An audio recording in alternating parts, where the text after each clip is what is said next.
Hello. Thank you for joining us today. I am Dwayne Meekins. Today, we have the honor and the privilege of having with us Commander Lushan Hannah, Captain Select Lushan Hannah, excuse me.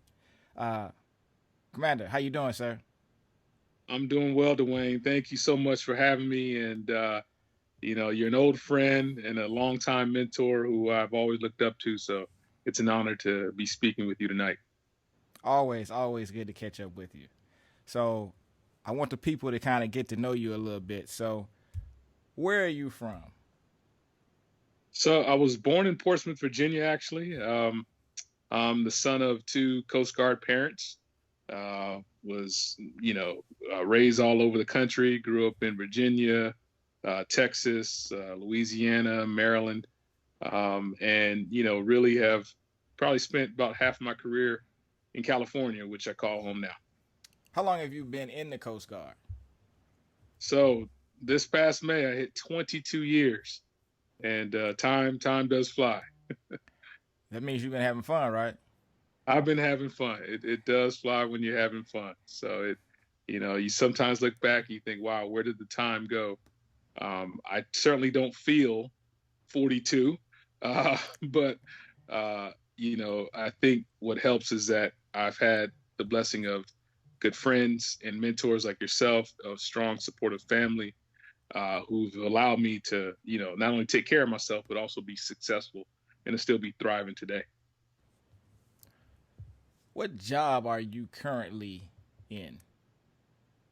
So I'm currently in my first command tour. I'm the commanding officer of the Pacific Strike Team, part of the National Strike Force, responsible for responding to large environmental consequences such as hazmat spills, oil spills, and weapons of mass destruction responses.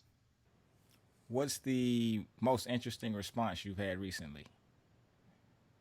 So I'd say it was probably my most recent deployment to the Bahamas last year following Hurricane Dorian.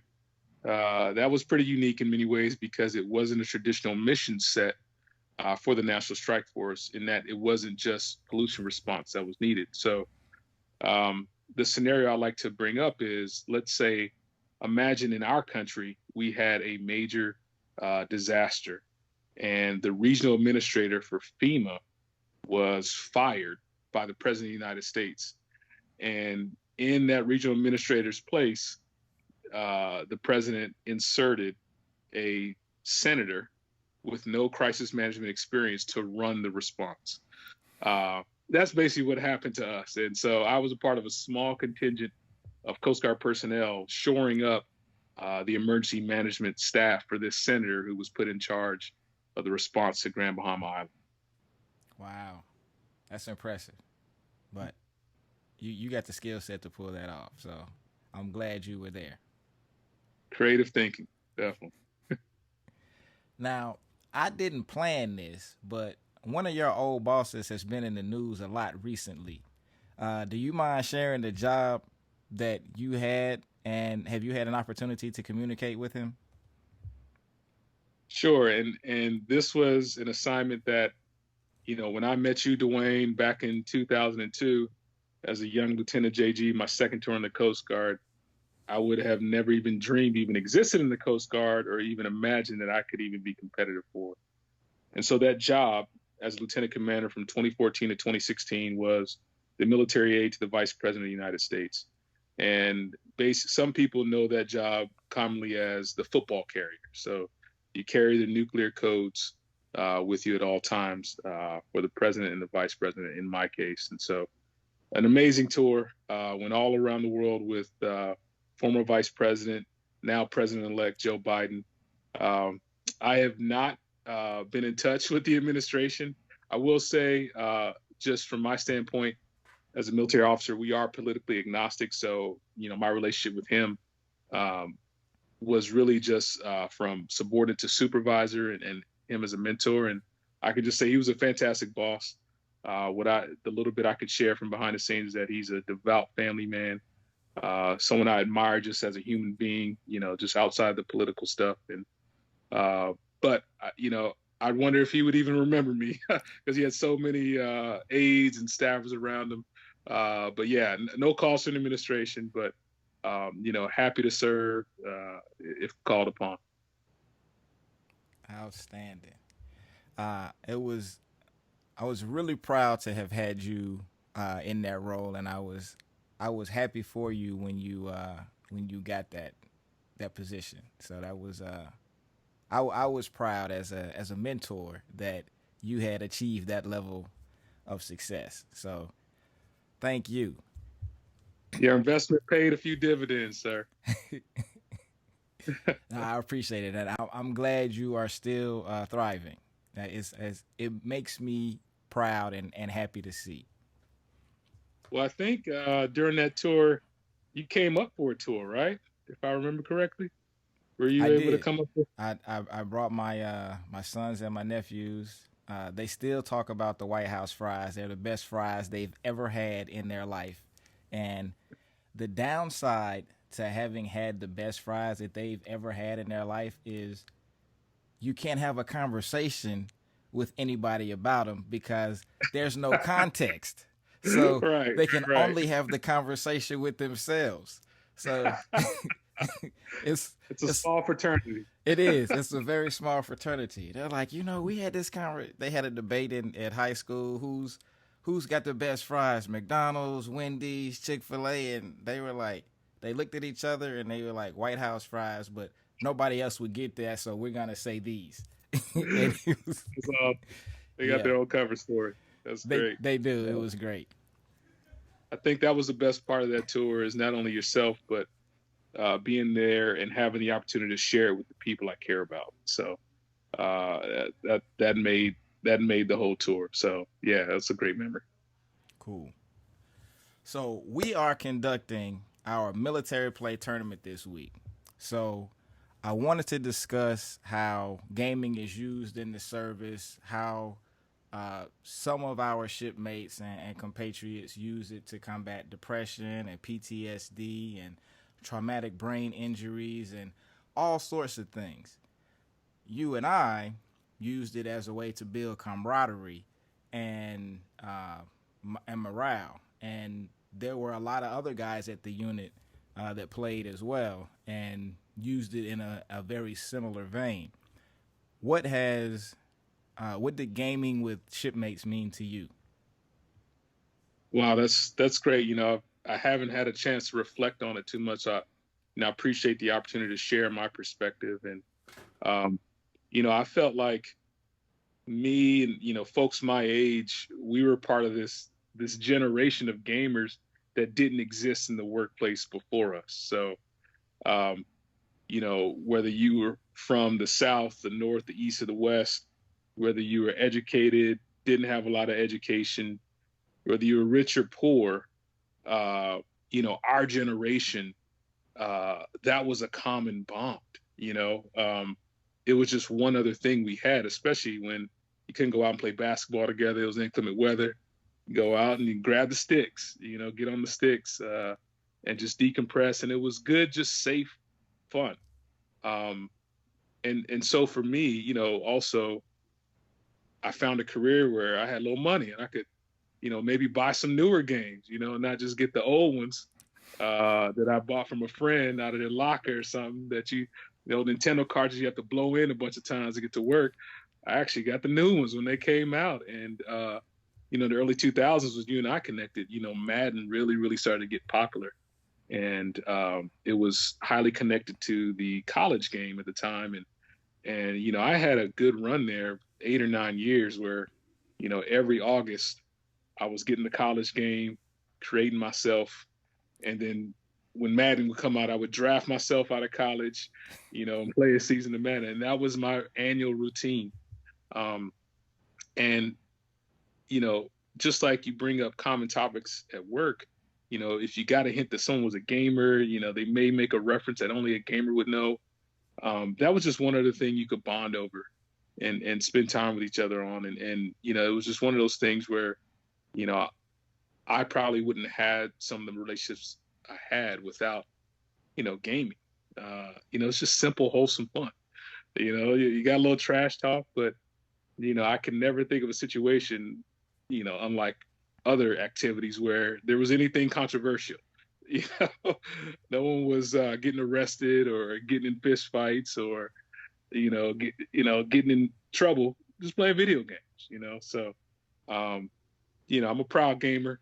It has a reputation of uh, being affiliated with people who aren't cool necessarily, but I think they're cool.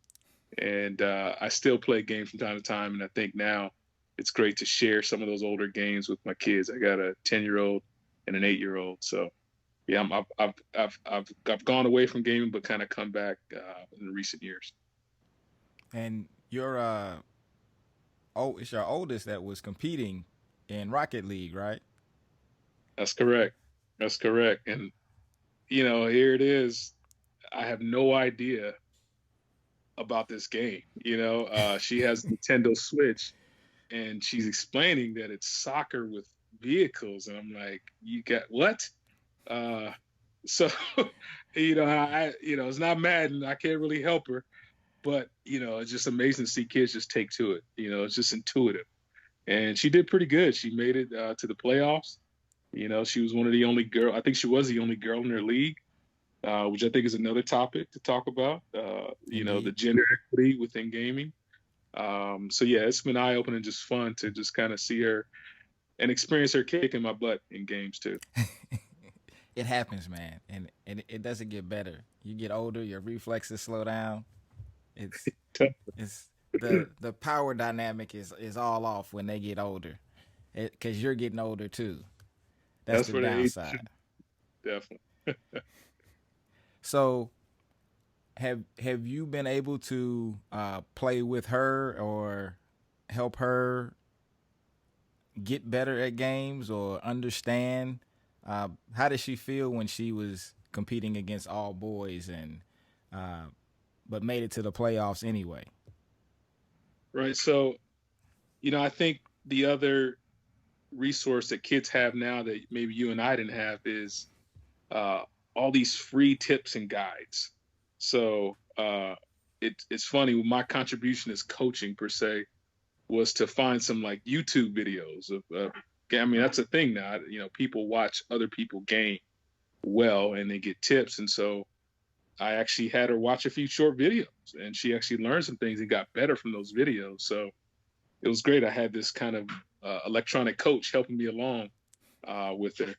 Um, but I will say, as far as my experience gaming with her, they also have these emulators now where they have the library of Nintendo games on them, and you know, I've introduced some of those older games that I enjoy, like Jackal and Teenage Mutant Ninja Turtles and Super Mario, and actually enjoy those more than some of the newer games.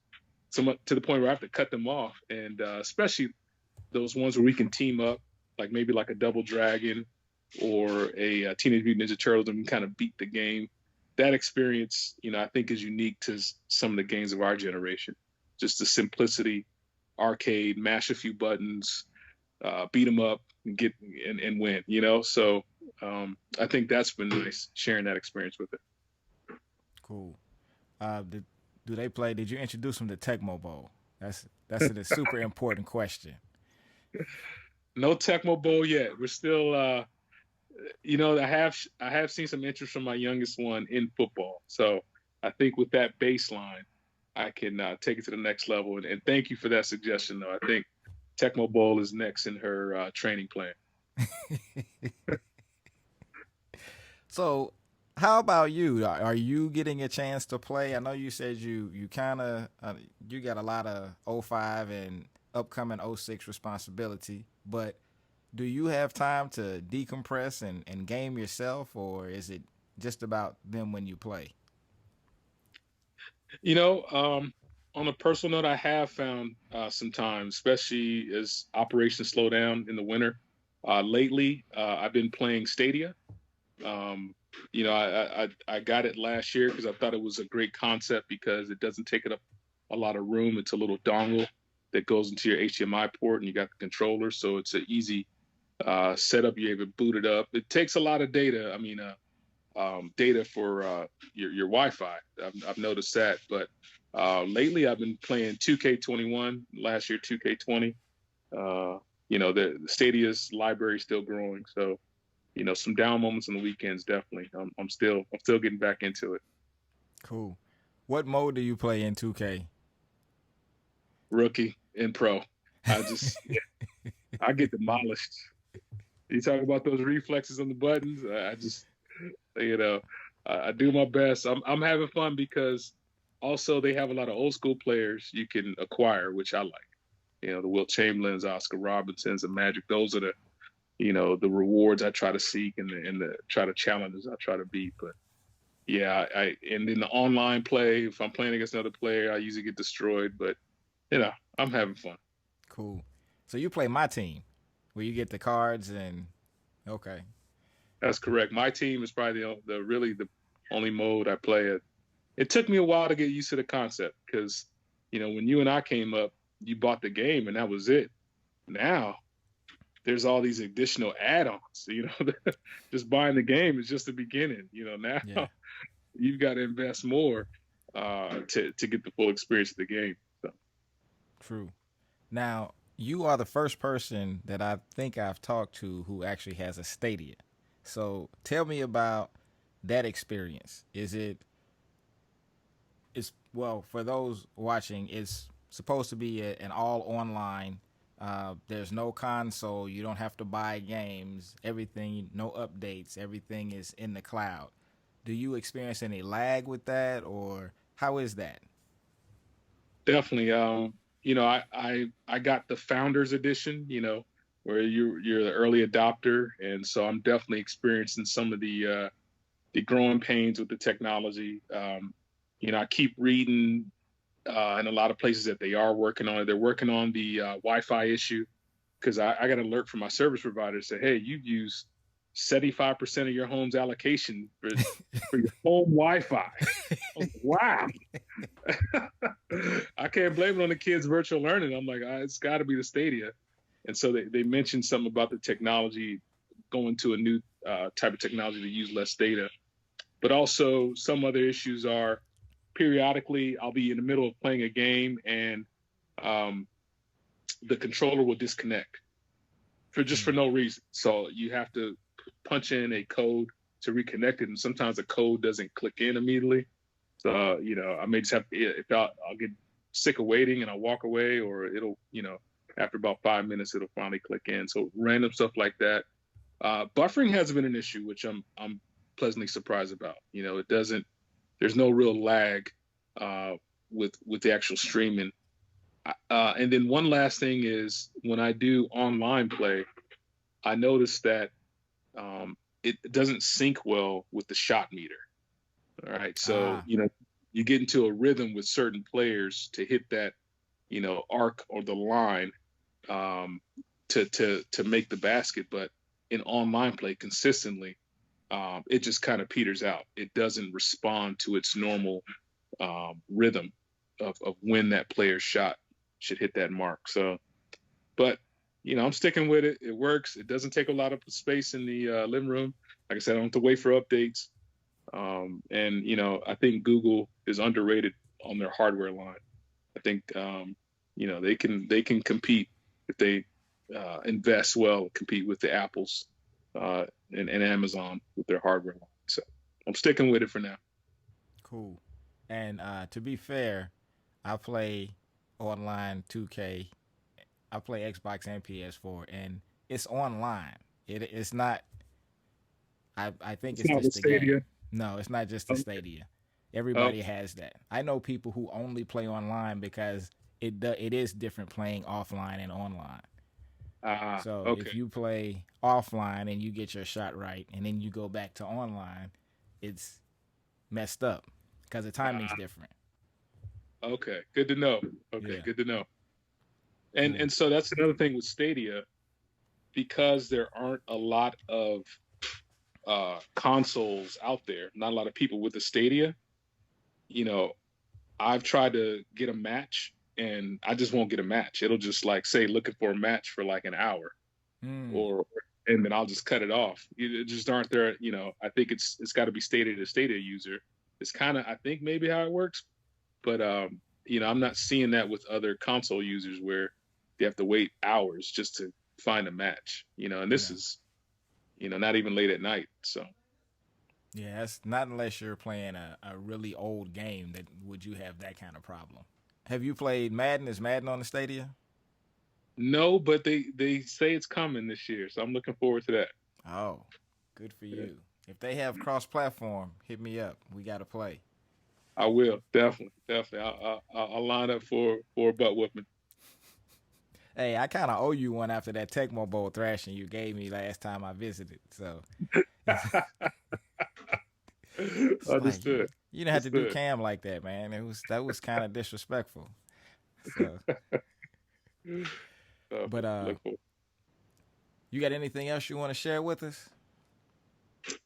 Sure. I just want to say, thank you for putting this on, and thank you for the event you're putting on this week. Even post Coast Guard, I continue to admire all the work you're doing with the game truck business and how it's thriving. You just really started from scratch, and this thing has just blown up, and I'm not surprised.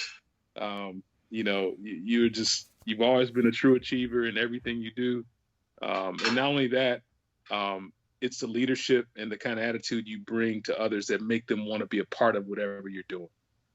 So thank you for continue to serve and be a model and example for others. And, I salute you, sir. Happy Veterans Day. Happy Veterans Day to you too, sir. I appreciate it. And thanks for the kind words. I really do. I didn't pay him to say that. So. Hey, thanks for your time, man. I really, really appreciate it. All right, my friend. Thank you. Take care. You too. Once again, it's Commander Lushan Hannah. I'm Dwayne Meekins. Thanks for joining us. Have a happy Veterans Day.